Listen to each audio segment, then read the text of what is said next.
Assalamualaikum warahmatullahi wabarakatuh. Perkenalkan, saya Fanida Alfiani dari jurusan Ilmu Hadis kelas 3B. Di sini saya akan memenuhi tugas video Nahwu Shorof yang diampu oleh Bapak dosen Ahmad Sadat MAG. Di sini saya akan membahas tentang marfu'atul asma. Tentunya yang pertama kita harus memahami terlebih dahulu pengertian dari marfu'atul asma. Pengertian dari marfu'atul asma yaitu isim-isim yang dibaca rofa yang bertanda harokat domah pada kata tersebut, seperti kata Zaidun, Muhammadun, dan Umarun, sebagaimana tertulis di dalam nadzuman kitab Jurumiyah. Bismillahirrahmanirrahim. Al-marfu'atu sab'atun wa hiyal fa'ilu wal maf'ulul ladzi lam yusamma fa'iluhu wal mubtada'u wa khabaruhu wa ismu kana wa akhwatiha wa khabaru inna wa akhwatiha wa tabi'u lil marfu'in wa huwa arba'atu asya'a na'tu wal atfu wa tauqidu wal badalu, yang artinya isim-isim yang dirufakkan itu ada 7. 1. Isim fa'il. 2. Isim maf'ul yang tidak disebut fa'ilnya atau biasa disebut naibul fa'il. 3. Mubtada. 4. Khobar mubtada. 5. Isim kana wa akhwatuha. 6. Khobar inna wa akhwatuha. 7. Dan yang mengikuti dirofakkan yaitu ada 4, naat, atof, taukid, dan badal. Jadi dapat disimpulkan yaitu dari nadzuman kitab Jurumiyah tersebut bisa difahami bahwa marfu'atul asma itu ada 7, yakni isim fa'il, naibul fa'il atau isim maf'ul yang tidak disebut fa'ilnya, mubtada, khobar mubtada, isim kana wa akhwatuha, khobar ina wa akhwatuha, dan lafadz yang mengikuti pada isim yang dibaca rofa seperti naat, atof, taukid, dan badal. Contoh marfu'atul asma pada fa'il. Sebelumnya kita harus mengerti dulu apa arti dari sebuah fa'il. Fa'il yaitu pelaku atau orang yang melakukan pekerjaan, seperti kalimat Zaid berkata di depan kelas. Maka Zaid adalah pelaku, dan karena fa'il termasuk marfu'atul asma atau isim yang dibaca rofa, maka Zaid dibaca rofa dengan diberi harokat dhammah. Seperti kalimat berikut, qala Zaidun amamal fasli. Tidak boleh dibaca khola Zaidan atau khola Zaidin. Berikut contoh kalimat dengan marfu'atul asma pada fa'il. Adapun warna kuning di situ untuk memudahkan di dalam mempelajari dan memahaminya. Yang pertama yaitu dhahaba Muhammadun ilal qaryati, artinya Muhammad pergi ke desa. Lafadz Muhammadun yaitu termasuk fa'il dalam marfu'atul asma. Yang kedua yaitu takalamul ustadu amamal fasli, artinya ustadz berbicara di depan kelas. Lafadz yang berwarna kuning yaitu ustadun. Kemudian yang ketiga, Zaidun qaimun amamal baiti, artinya Zaid berdiri di depan rumah saya. Lafadz yang berwarna kuning yaitu Zaidun. Berikutnya contoh marfu'atul asma pada naibul fa'il. Naibul fa'il adalah isim marfu' yang terletak setelah fi'il majhul atau kata kerja pasif. Contoh kalimatnya seperti Zaid dilihat, quri'a Zaidun, di mana kata Zaid harus dibaca rofa dengan tanda dhammahtain karena terdapat fi'il majhul sebelum nama Zaid.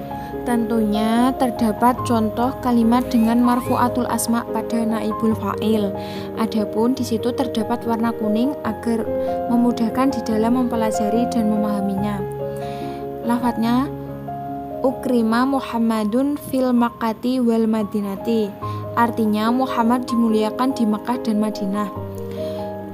Lafadz yang berwarna kuning yaitu termasuk naibul fa'il. Kemudian saya mempunyai contoh kutila Aliyun fil masjidi, yang berarti Ali dibunuh di masjid. Lafadz naibul fa'ilnya yaitu Aliyun.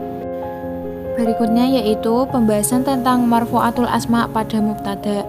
Sebelumnya harus mengetahui apa arti dari mubtada. Mubtada adalah subjek di dalam sebuah kalimat. Untuk itu pengertian mubtada adalah isim atau kata benda yang dibaca rofa selama disepikan dari amil lafzi dan amil lafzi yang asli.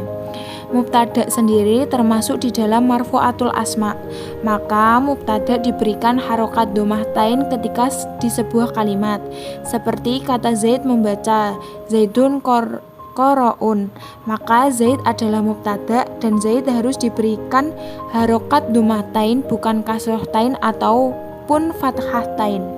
Berikut adalah contoh kalimat marfu'atul asma pada mubtada.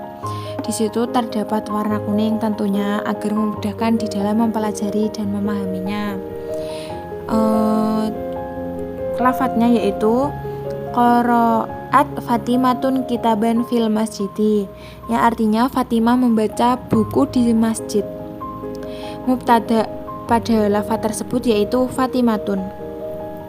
Kemudian lafadz berikutnya Muhammadun qaimun fil fasli, artinya Muhammad berdiri di kelas.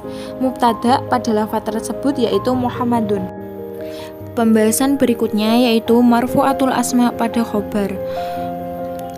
Terlebih dahulu kita harus mengetahui apa arti dari khobar. Khobar adalah predikat penjelas dari mubtada atau subjek yang menghasilkan faidah. Seperti dalam kalimat Zaid telah membaca. Telah membaca adalah khobar karena kalimat tersebut sebagai penjelas dari Zaid. Zaid telah membaca ditulis di dalam bahasa Arab yaitu Zaidun qoro'un. Harus ditulis qoro'un, tidak boleh ditulis qoro'an atau qoro'in. Berikut adalah contoh dari marfu'atul asma pada khobar. Adapun di situ terdapat lafadz yang berwarna kuning agar memudahkan di dalam mempelajari dan memahaminya. Lafadz tersebut yaitu Muhammadun ustadun minal madrasati, artinya Muhammad guru dari sekolah saya. Muhammad adalah mubtada dan ustadun adalah khobar.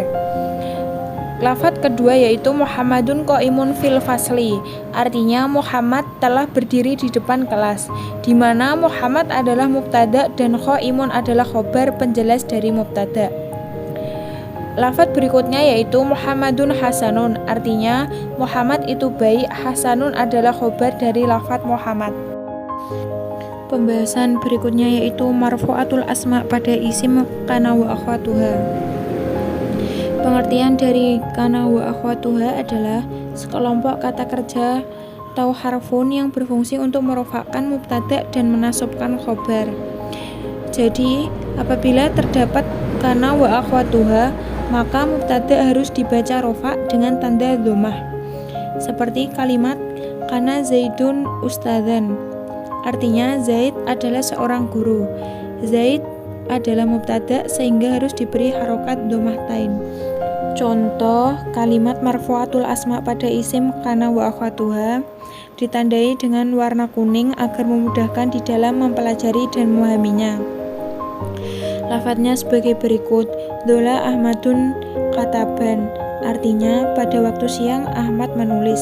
Dhola termasuk kana wa akhwatuha sehingga merofakkan mubtada yaitu Ahmadun dan menasabkan khobar yaitu kitaban. Lafadz berikutnya yaitu asbaha Faisolun imanan, artinya pada waktu pagi Faisal beriman. Asbaha termasuk kana wa akhwatuha sehingga merofakkan mubtada dan menasabkan khobar. Lafadz berikutnya yaitu kana Fatimatun madrasatan, artinya Fatimah adalah seorang pengajar. Fatimah adalah mubtada sehingga harus diberi harokat dhammahtain sebagai tanda i'rab rofa, sedangkan mudarisatan adalah khobar dan diberi harokat fathahtain. Pembahasan berikutnya yaitu marfu'atul asma pada khobar inna wa akhwatuha. Inna wa akhwatuha apabila diterjemahkan dalam bahasa Indonesia adalah inna dan saudaranya. Inna wa akhwatuha adalah sekelompok kata kerja atau harfun yang berfungsi untuk menasabkan mubtada dan merofakkan khobar. Seperti pada kalimat laita masjidan kabirun wasi'un. Lafadz laita termasuk inna wa akhwatuha yang berfungsi merofakkan khobar. Lafadz kabirun dan lafadz wasi'un adalah khobar atau penjelas dari kata masjidan. Karena itu, kabirun harus diberikan harokat dhammahtain, tidak boleh kasrohtain atau fathahtain. Untuk contoh dari kalimat marfu'atul asma pada khobar inna wa akhwatuha diberi tanda warna kuning agar memudahkan dalam mempelajari dan memahaminya. Lafadznya sebagai berikut: Inna Muhammadan Rasulun, sesungguhnya Muhammad itu Rasul. Inna menasabkan mubtada, yakni Muhammadun menjadi Muhammadan, dan merofakkan khobar yakni Rasulun. Lafadz berikutnya, asyhadu anna Muhammadar Rasulullah, saya bersaksi bahwa Nabi Muhammad adalah utusan Allah. Lafadz Muhammadan diberi harokat fathah karena ada harfun anna yang menasabkan mubtada, dan Rasulun dibaca dhammah karena menjadi khobar. Lafadz berikutnya, laita masjidan kabirun wasi'un, artinya seandainya masjidnya besar dan luas. Lafadz masjidan diberi harokat fathatain karena ada harfun laita yang menasabkan mubtada, dan kabirun dibaca dhammah karena menjadi khobar. Pembahasan yang terakhir yaitu 4 lafadz yang mengikuti marfu, terdiri dari na'at, atof, tauhid, dan badal. Terdapat lafadz yang juga dihukumi rofa dengan harokat dhammah apabila mengikuti kata di depannya, yaitu na'at atau kata sifat, atof atau kata hubung seperti dan, taukid atau kata yang menjadi penguat suatu kata, dan badal atau kata pengganti. Dari pembahasan sebelumnya, terdapat 4 contoh kalimat dengan 4 lafadz yang mengikuti marfu. Adapun di dalam lafadz tersebut terdapat warna kuning agar memudahkan di dalam mempelajari serta memahaminya. Lafadz yang pertama yaitu hadza masjidun jamilun, artinya ini adalah masjid yang bagus, di mana lafadz jamilun adalah kata sifat atau na'at dari masjid, sehingga jamilun termasuk lafadz yang mengikuti marfu. Lafadz yang kedua yaitu dakhala Umarun wa Muhammadun, artinya telah masuk Umar dan Muhammad. Muhammadun harus dibaca rofa karena terdapat huruf wawu sebagai athof atau kata sambung di dalam kalimat tersebut. Muhammad dibaca dengan harokat dhammahtain mengikuti Umarun. Lafadz yang ketiga yaitu ja'a asatidun kulluhum, artinya telah datang guru-guru semuanya. Lafadz kulluhum adalah taukid atau penguat dari lafadz ja'a ustadzun. Dan kalimat yang keempat yaitu dhahaba abuka Muhammadun, artinya telah pergi ayahmu Muhammad. Lafadz Muhammadun adalah badal dari kata abuka. Sekian penjelasan materi dari saya, ada kurang lebihnya saya mohon maaf. Billahi taufik wal hidayah. Wassalamualaikum warahmatullahi wabarakatuh.